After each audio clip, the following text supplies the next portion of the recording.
Hello mga Sukilabs! Gagawa naman po ako ngayon ng chicken kebab.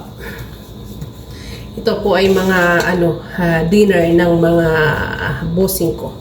Mostly ng mga Arabo, ito po ang dinner nila. So ito po ang aking chicken breast. Yan, ilalagay ko po siya dyan.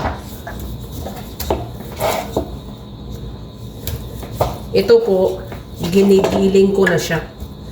Kumbaga, giniling. Parang giniling na karne ng baboy. Kumbaga sa atin. Ayan. Igiginiling ko. Hinugasan ko na po siya at drainain ko na rin. Para wala po siyang tubig. Diba?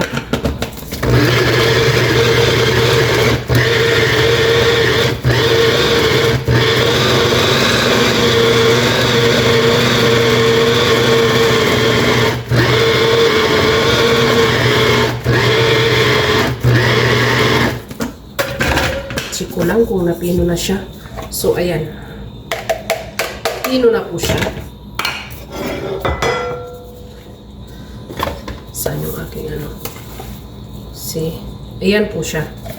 O, diba? Napino ko na siya. Kailangan po, wala siyang tubig. Kaya ganyan. Dry na siya. So, dito, okay lang na yung hinugasan kasi malinis naman. Ito naman pong sibuyas is naka-drain na rin. Kailangan po kasi wala siyang tubig. Ito po ang aking bawang. Meron po ako ditong bell pepper.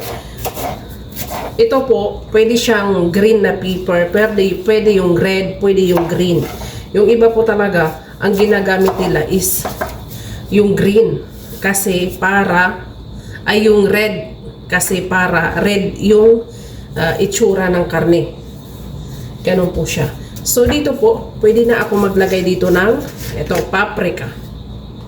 Inilalagay ko na po dito sa aking blender na sibuyas. Ito po yung tandoori. Ayan. Ako tinatansya ko na lang po. Hindi ko na siya tinatakal-takal. Tinatansya ko na lang pagka ako ang nagtitimpla. Tapos, meron din po ako ditong Arabic spices. Ayan. Kunti-kunti lang. Pagtansyado muna, nunid ng tablespoon. Ito naman po yung coriander. Coriander po siya na ginawa ko ng powder. Ito naman po, yung aking garlic powder. Naglalagay po ako ng fresh garlic. Naglalagay din po ako ng garlic powder. At syempre, hindi makakalimutan ang paminta. Kasi, yan yung pampatanggal ng lansa. Yan po. Meron din po ako ditong chicken seasoning. Ayan. Yan po siya. Naglalagay din po ako dito ng konti. Yan. At naglalagay din po ako nito, rosemary leaves. Konti lang naman. Yan po. At syempre, meron ako dito yung coriander na fresh. At naglalagay din po ako ng asin syempre. Yan, tinatansya ko siya. Ganyan lang. At syempre, eto na, naglalagay po ako ng virgin olive oil. O, diba? And then, tomato paste. Ayan. Para mapula yung aking karne. Diba? I-blend ko na po siya.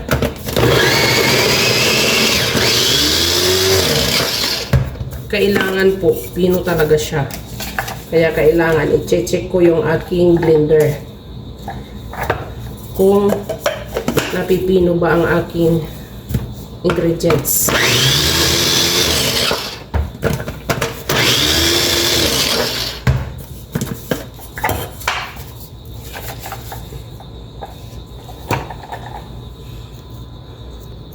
Ayan na po. See? Durog na durog siya.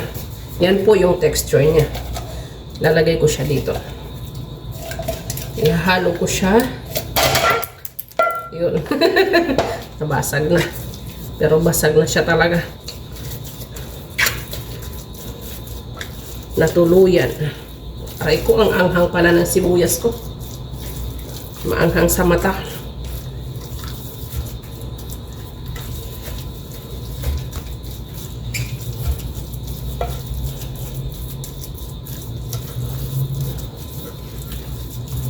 Tapos po, ano ko na siya sa stick. Parang tutuhugin ba. Pero nga pala, nakalimutan ko, naglalagay ako ng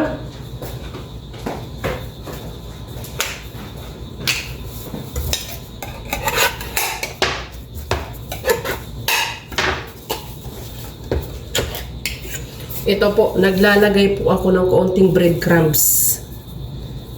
Yan. Para yung manok magdikit-dikit. Yan po ang purpose po sa aking breadcrumbs.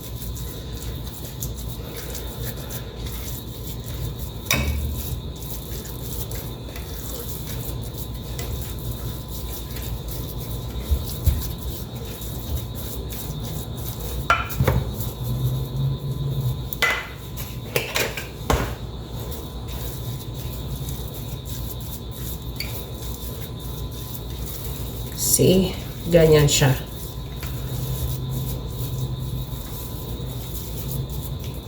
And then, itutuhog ko na po dito.